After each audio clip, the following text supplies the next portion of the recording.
Good. All two of you, huh? Two of us. Alright, check it out. A couple of things before we get started here.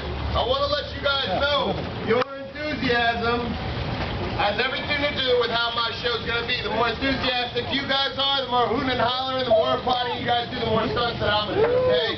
Simply put, I'm not going to do the crazy stuff unless I know you want to see it. Now, before we get started, also, I want to let you guys know I'm not paid for by the Jungle Queen. I do volunteer my time out here to educate you about these animals as well as to entertain you. So anything you guys do, even the white tip buckets, is much appreciated. That's how I feed my family. That's also, believe it or not, how I pay my medical bills. These guys over here at the Jungle Queen will not insure me, and I have not yet figured out why. Now, after the show, I got a baby alligator. He's about 3 feet long. I tape his mouth shut. You guys are allowed to hold him, take pictures with him, put him on MySpace, Facebook, whatever it is you guys do. I charge $5 a photo. Unless you do it as a group, then it's $10 for your group to get the photo, and that money goes back to the alligators. Now, are you guys ready to see an alligator wrestling show? Yeah! Oh my goodness.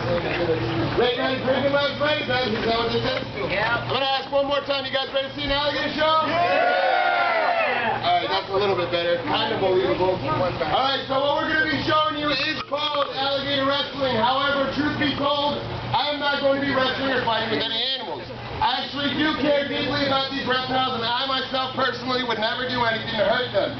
However, what it is a bare-handed capture technique that was developed by and perfected by the Seminole and Miccosukee people. Now, back in the day, early 30s and 40s, a Seminole man would have to hunt for food for his family. 1, 2, 3, 4, 5. I got all 5. Now, a Seminole man would go hunt for food for his family, and he would do this by taking a long canoe trip. Remember, these guys lived in the swampland. So they would take a long canoe trip. They'd hunt for pigs, raccoons, deer, small mammals, things like that. Now, the problem with that is that in this hot Florida sun, if they were too far away from camp and they tried to transport that meat back, they would rot 9 times out of 10. So, some Seminole genius developed a technique where one person could go out in the wild by himself, capture one of these animals by himself, barehanded, tie him up, bring him back alive, they'd store him in a pit just like this. When the family was ready to eat, they'd pull that alligator out and they'd have fresh meat. Now, a little bit about these two guys.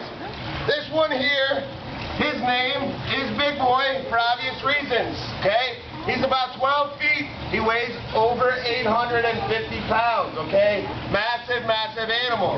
The little guy over there, and I say little, he's not very little. He's about 8 feet, weighing in about 250 pounds, and his name is Blackie. Now, Big Boy here comes equipped with 80 teeth, 40 on top, 40 on the bottom. That's 80 good reasons to not do exactly what I'm doing right now. Now, the bite pressure on these animals, I'm going to show you one more time. And the easiest way to show you is actually the dumbest way to show you. I'm going to stick my hand in his mouth. So the bite pressure on these guys is about 1,800 pounds of pressure per square inch, and that gets larger as the animal gets larger. So what that means, basically, is that anything that goes inside the alligator's mouth will most indefinitely remain inside the alligator's mouth. I don't have to do that, I do that. Alright, now we're going to show you this bare-handed capture technique, and I'm going to do it by pulling out the little guy. Simple reasoning behind that, guys, he's about 850 pounds, like I said. I couldn't get him out of the pit if I wanted to. So we're going to use the smaller one here, and we're going to pull Blackie out by his tail. And I'm going to show you the technique used by the Seminole Indians. And this technique is that's going to be used is called the quick catch.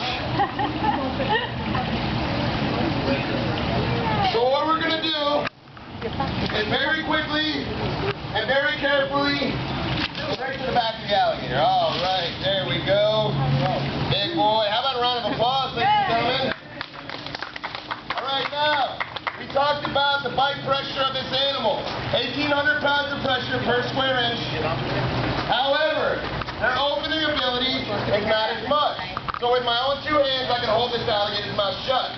Now, believe it or not, when working with these animals, I am in the safest place possible, right on the back.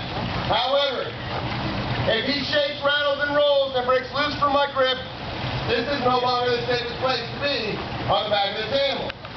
So I want you guys to bear with me. imagination, I want you guys to pretend I'm a Seminole man and I just caught myself an alligator, okay?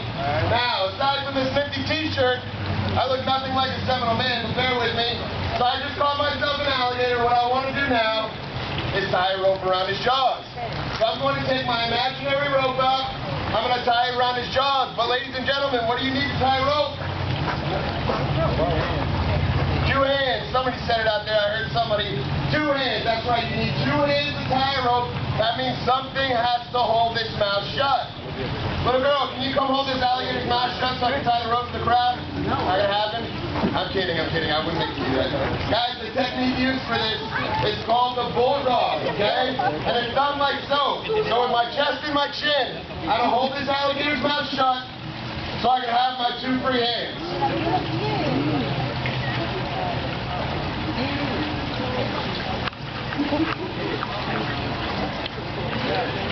So now I have 2 free hands. I can take my rope out of my back pocket, tie it around the alligator's jaws, and bring the alligator home to my mother-in-law. Sounds good, right? Yeah, I bet there's a couple in the crowd know exactly what I'm talking about. Now, ladies and gentlemen, I've been doing this for like 5.5 weeks, so I'm 100% a professional, okay? And this next trick that I'm going to show you here, I've been practicing for like 10 minutes before you guys got here, so I'm pretty sure I got it down. This one's called the Florida Smile, and I'm going to do it on the count of 3. You guys ready? All right, at least I'm ready. All right, here we go, guys. On the count of 3, Florida Smile. 1, 2. Three.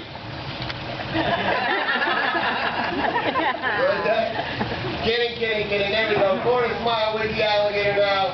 As we talked about before, 40 pearly whites on top, 40 pearly whites on the bottom.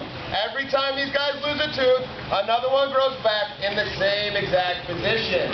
These guys go through about 3,000 teeth in a lifetime, okay? I also want you to notice that there is little to no opening down this alligator's throat. The reason for that is because he has what's called the palatal valve, or the scientific term for it is the glottis. It's that little flap of skin that you see at the back of his throat. Now, he keeps that skin closed while he's hunting underneath the water. Remember, he's hunting fish, turtles, even other alligators underneath the water. So if that throat is open while he's underwater hunting, he will swallow too much water and he will drown. So he keeps his palatal valve shut, goes to the top of the surface with his prey, opens his throat, and swallows his food whole. His teeth are not made for chewing, they are made for grabbing and crushing. Are you guys with me now? You okay? That's how I feel about it. Alright, now ladies and gentlemen, before we continue on with the stunts, I want to let you guys know a little something about these guys. In the state of Florida today, there are 1 million plus alligators, okay? What that means basically is if you pass a fresh body of water here in Florida, the chances of housing an alligator are very, very good. So if you see one in the wild, what you are going to see in the water is the top of his nose and the top of his eyes, okay? Now the reason for that is because he's an ambush predator. Imagine a big animal like that, if his whole body was sticking out of the water, it's going to be pretty difficult for him to sneak up on anything.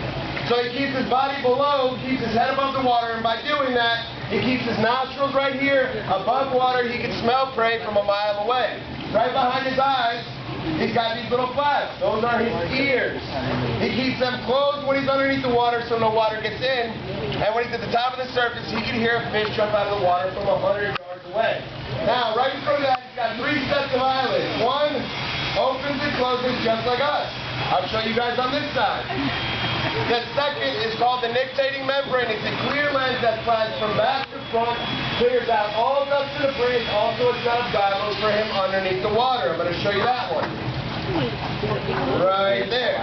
For you guys on this side, right there. Alright, third set of eyelids, ladies and gentlemen, in my own opinion, is the coolest set of eyelids. Remember, in the wild, the biggest enemy of an alligator is another alligator. So if one comes and bites him in the head, he can stick his eyeballs directly in the back of his skull. He does this so he can survive. You lose one eye.